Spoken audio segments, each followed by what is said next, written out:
Chapter 1. The Mormon View of Mormonism. I have trouble getting my head around the Mormons. The history strikes me somewhere between incredulity and horror, from golden plates in upstate New York to massacres out west. The theology comes across as totally barmy. We can become gods with our own planets. And the practices strike me as creepy. No coffee and tea is bad enough, but the underwear. Michael Ruse, philosopher.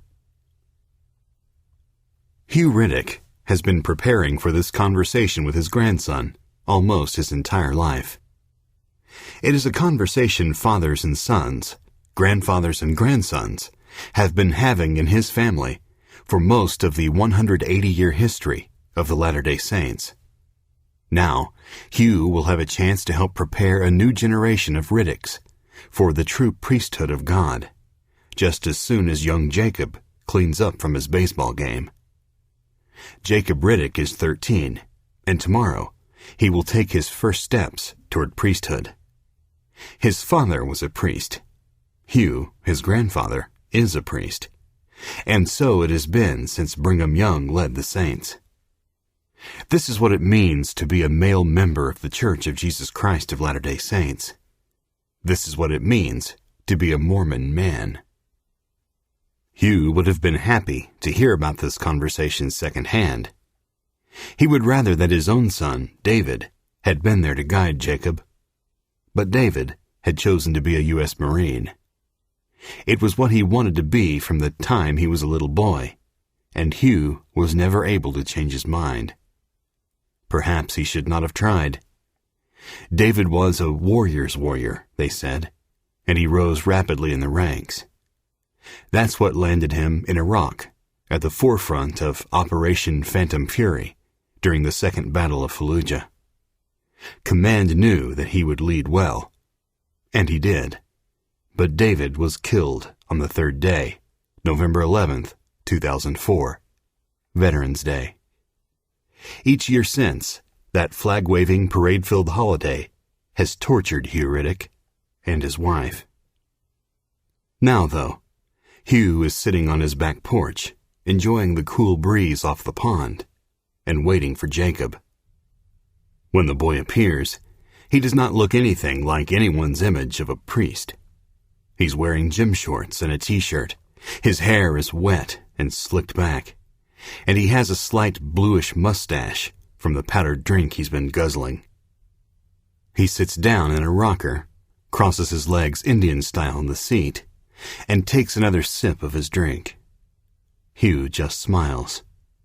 He knows that in spiritual things, appearances do not matter. How'd it go, sport? We won. Wasn't that hard. They pretty much caved. I see. How'd you hit? 2 doubles and thrown out at first. Good. Nice going. Any RBIs? Just one, and just barely, 'cause Danny Tompkins is so stinkin' slow. Oh, I remember him. Runs like he's carrying a ton of bricks. Well, good job batting him in, buddy.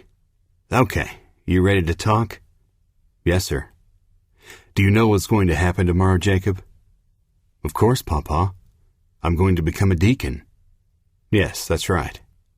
And do you understand what that means? It's the first step to becoming a priest. It means that one day I'm going to be part of the priesthood that Heavenly Father restored in the time of Joseph Smith. It means I'm being prepared to receive priesthood authority. You've been listening closely to Elder Clark, haven't you? That's right. Tomorrow, you will become a deacon. Do you know what that word really means? I think I do. It means like servant or someone who takes care of something, right? That's it. Perfect. It means someone who serves. And after you're ordained, you will be allowed to serve by passing out the bread and the water in the sacrament meetings, and serving the priesthood leaders in various ways, and helping keep the meeting house in order and so on, right? Yes, sir. And then what? Well, if I prove myself, in a couple of years I may be able to become a teacher. Then I can fill the sacramental trays and go with someone on home teaching visits and stuff like that. Then, maybe a couple of years after that, if I qualify, I can be a priest. Good. That's pretty much right. And all this is part of what? Do you know? The Aaronic priesthood, right? Yes. Good. But Jacob, I don't want these just to be words to you. I want you to understand how much all this means. Not long after Jesus Christ lived on earth, the church lost its authority. It was corrupt and had warped doctrine. And so for centuries the Christian church was in darkness and chaos. It was a horrible time, and Heavenly Father was deeply displeased. Then, finally, priesthood authority was restored.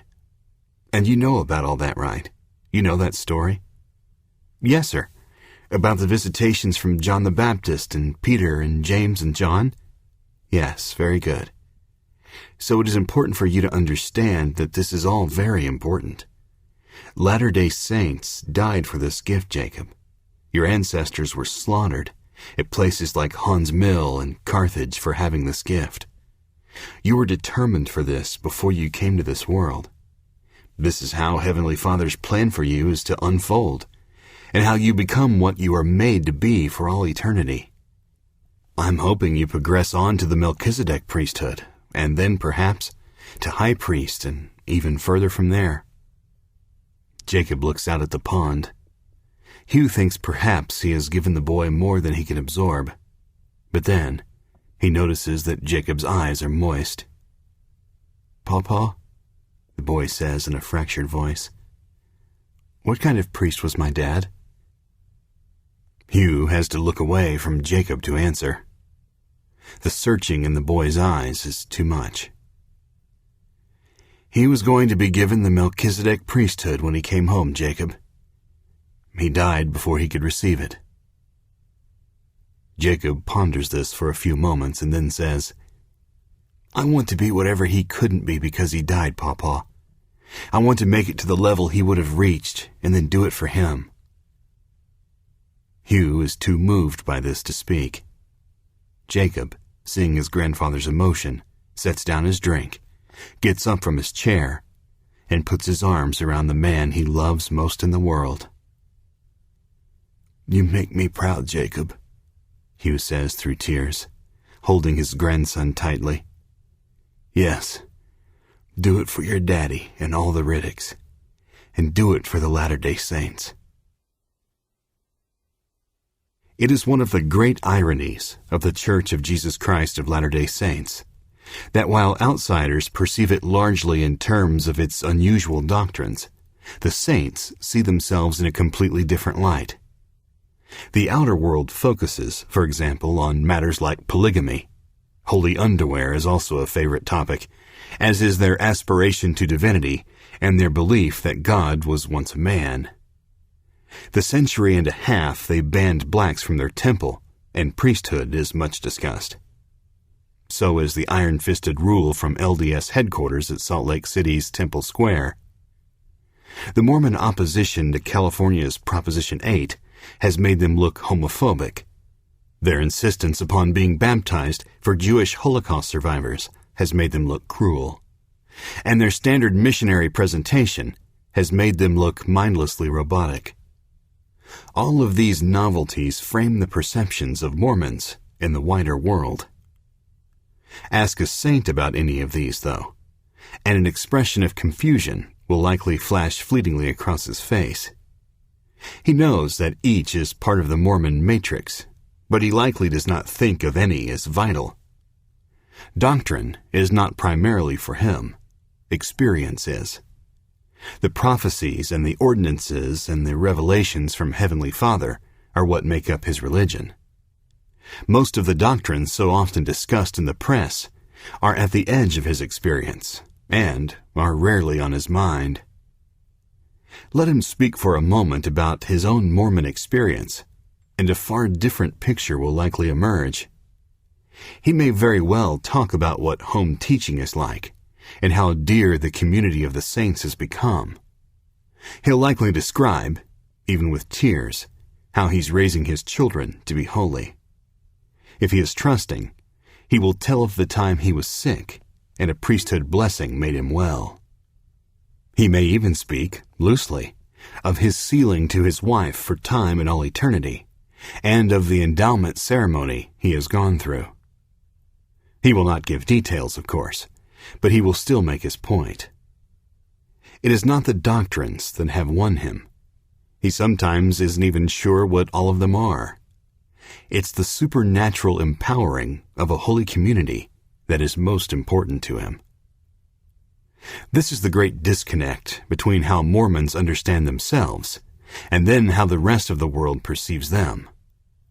It is easy to see the Latter-day Saints as extremists drawn to extreme teachings, as the descendants of a 19th century cult who are now trying to give their scraggly batch of doctrines a modern, high-tech, public relations overhaul. Whatever truth there may be in this, it misses the central point of Mormonism, as Mormons themselves try to live it. And this, in the end, is the version of Mormonism that is going to prevail in the coming century, the version the saints are living out while asking others to join them. What matters to a Mormon? For a Latter-day Saint, the heart of Mormonism is the restoration of priesthood authority. It is impossible to overstate this. At the core of everything saintly is the unshakable belief that something lost for centuries was restored through Joseph Smith. It is now present in the modern world. It is present only through the LDS Church. It is what all men will ultimately need. Mormons believe that the pure Christianity of Jesus Christ lasted only a short while after Jesus left this life. The Christian Church quickly became unrighteous and corrupt, and it stayed that way until around 1830. In other words, for centuries the Christian Church was a perverse shell of what was intended. Then came Joseph Smith. He not only gave the